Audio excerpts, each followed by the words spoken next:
Howdy folks, this is Sean. Welcome back to the shop. What we have for you today is a treat especial. Now, I know what you're saying, they cannot all be treats especial, but I assure you this one is. And now that I have finished blatantly ripping off our favorite Uncle Bumblefuck, let's get right down to it. This is the Commodore US3. Released in 1972. That's a good decade before the Commodore 64. The Commodore US3 desktop calculator, released 1972 by the Commodore Business Machine Company. This would have sold new for $139 MSRP. And if you run that through an inflation calculator, you'll see that that comes to $857 today. So nearly $900 equivalency that someone would have paid back in 1972 to have this beautiful piece of machinery sitting on your desk. Now, this one's black, nice, business, perfect. It was the 70s. Not everything was black, and people were groovy and hip and had some color going on. So this was available in 5 different colors: black, beige, blue, green, and orange. Technically 6 colors, because there was an orange and then there was a red. But that was considered, both of those were considered version 5, and so it was that's how they were distinguished, as versions 1, 2, 3, 4, 5, and the colors were black, beige, blue, green, and orange, respectfully. The orange pretty much matched your calculate key here, and the red was very close to your clear key and your negative key, or subtraction key, up here. Really interesting. Also, most of this information that I'm giving you here and the pictures that I've been flashing up here, if not all of those pictures have came from calcuseum.com. That's CALCU, and then SEUM, like this is museum. So calcuseum.com. Really great resource. I got a lot of the information for this from them, such as the MSRP and the different colors it came in, release date, and such. Here is the Commodore adapter, the original adapter. Does say model US3. Really nice adapter there. Commodore did wind up buying MOS MOS Technologies chip fab. They bought them in 78, maybe. Don't quote me on that. So the Commodore Business Machines bought MOS fab, even though MOS was, they were highly successful with the 6802 and then the 6810. Well, 68, they hadn't done the 6810. The 6802, they did before Commodore bought them, and that's a great story. I'm not going to do one on it because there's so many other people on YouTube that have done great stories about the 6801 clone of the Motorola 6800, where they had sped it up. They through a few tweaks made it so much faster. But we're not, and then they had to make the 6802 because of copyrights and patents and such. But great story. So this was before Commodore owned MOS Tech chip fab. In fact, this doesn't. Now, MOS was in business when this calculator was made, and they were making calculator chips. They were competing with Texas Instruments. But Western Digital was also competing with Texas Instruments, and those are the chips that are in here. This has a set of Western Digital ER 1422 and 1432 chips. They're both 40-pin chips, and they're a set that work together as a, specifically made to be calculator's processor, with memory functions and running running calculations and 8-bit calculator and built-in driver for the to run the VFD. So another interesting thing, this is so white. Again, this is 1972. The Commodore 64 was introduced at the Consumer Electronics Show in Las Vegas in January 1982, and then released to the public that same year in August. And so many Commodore 64s get yellow, but the white on this is still pristine. Here, a switch plate cover. I mean, it's not bright white, but it's not yellowed like so much of the plastic in the 80s did. So, just some different formulation for the plastic in the 70s. This is a difficult door to remove. Make sure that you're in the grooves up here as you're trying to push down here. I feel like I'm going to break this every time. I haven't. Battery compartment holds 4 C cells. Alternatively, you can power it externally with the power supply. 6 volts, 300 milliamp. So there are 2 Phillips head screws located in the battery compartment that you will loosen to remove the cover. And you will lay it back down. There are 2 hooks along the front here, so you'll lift the back and then pull forward to remove your cover.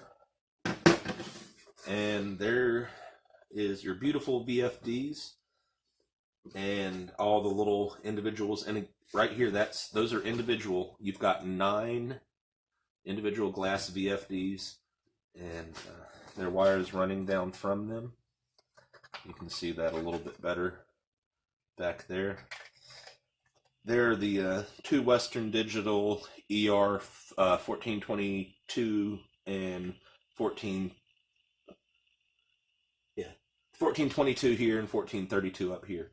Those chips are made to work together. Beautiful circuit board here, laid out by hand.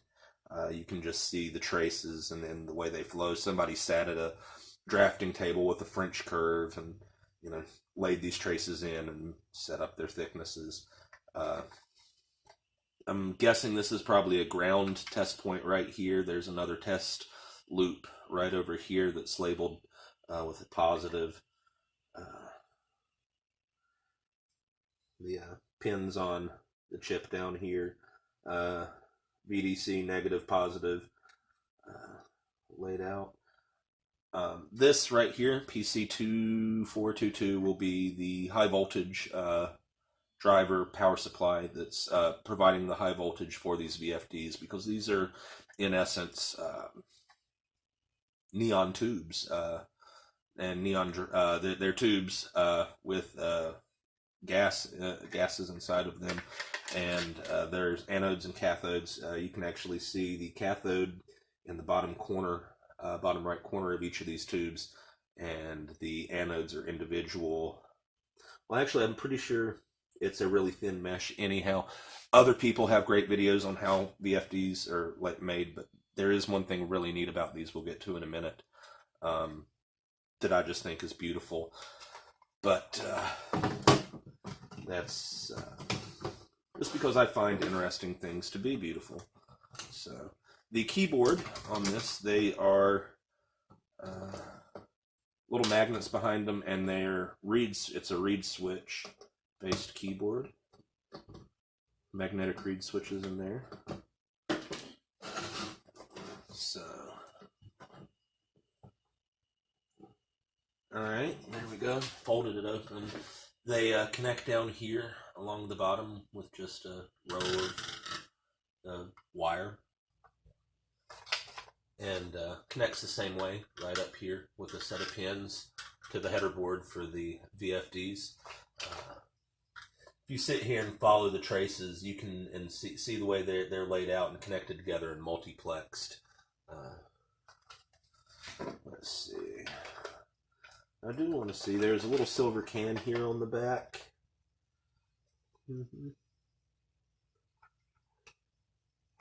There's really not too much inside that silver can, it's all these connections down here, but that's what's driving the displays. Again, this is all laid out by hand, really beautifully.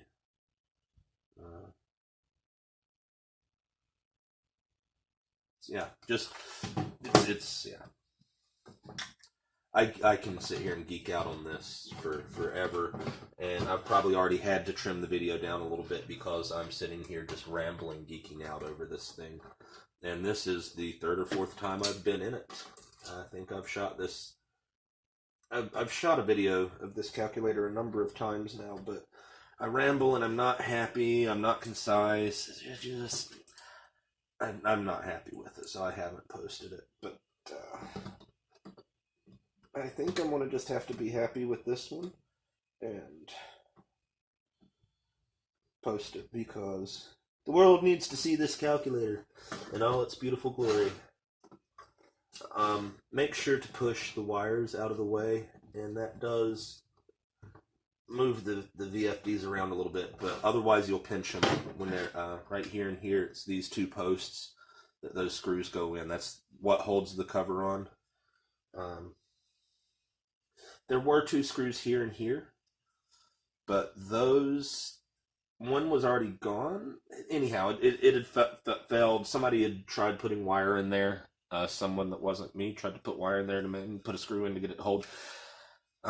It's my calculator. I know it's not there, but there are two screws there and one that's put together correctly. So there it is, put back together. Came in five colors, versions 1, 2, 3, 4, 5. This is version 1, it's black. Version 2 would have been beige. Version 3 was blue. Then 4 was green, and version 5 originally was orange, I believe, that equal same color as the calculate key, and but then later was changed to a red, like the clear key up here. I think I've already said that. If I did, I'm going to edit it out. Maybe not. So we'll put it back together.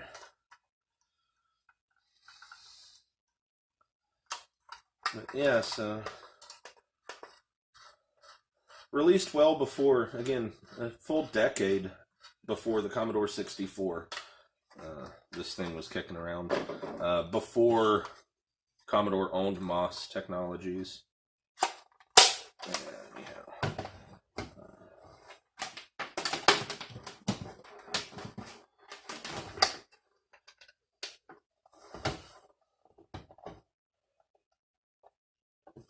And there it is. And 1, 2, 3, 4, 5, 6, 7, 8, 9. No 9. Again, there are 9 tubes in there. There's another one over here. The only thing they use that for is to light the negative integer. That's the only thing I've seen it do.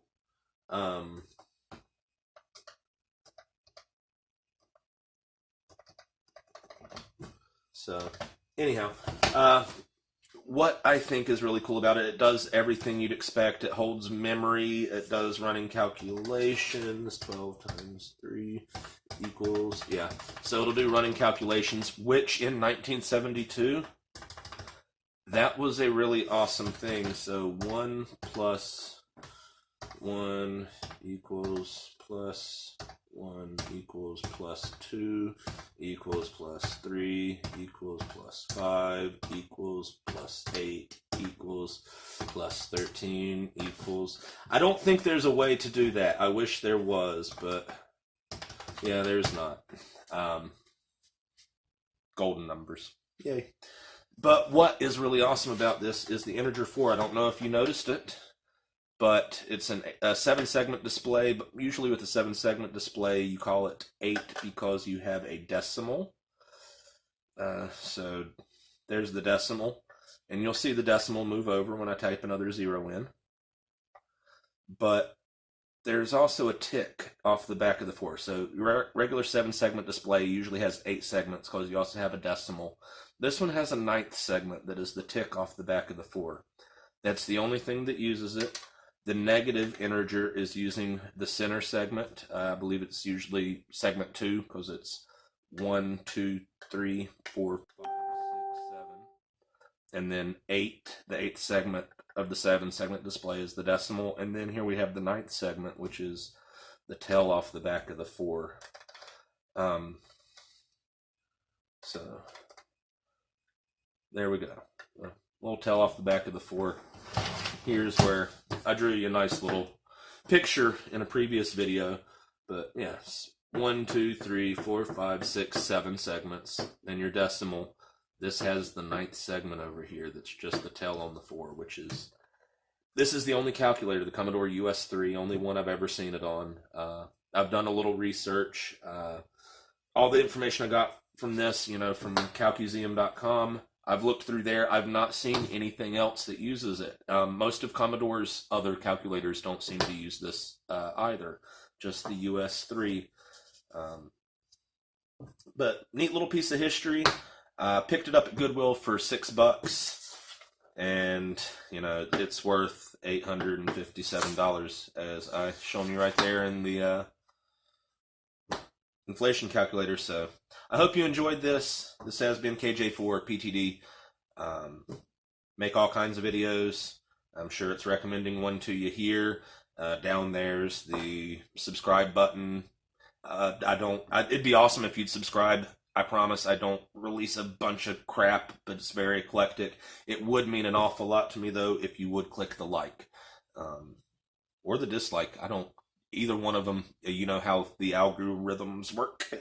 But hitting those buttons is really cool. Anyhow, I hope you really enjoyed it. KJ4 PTD 73.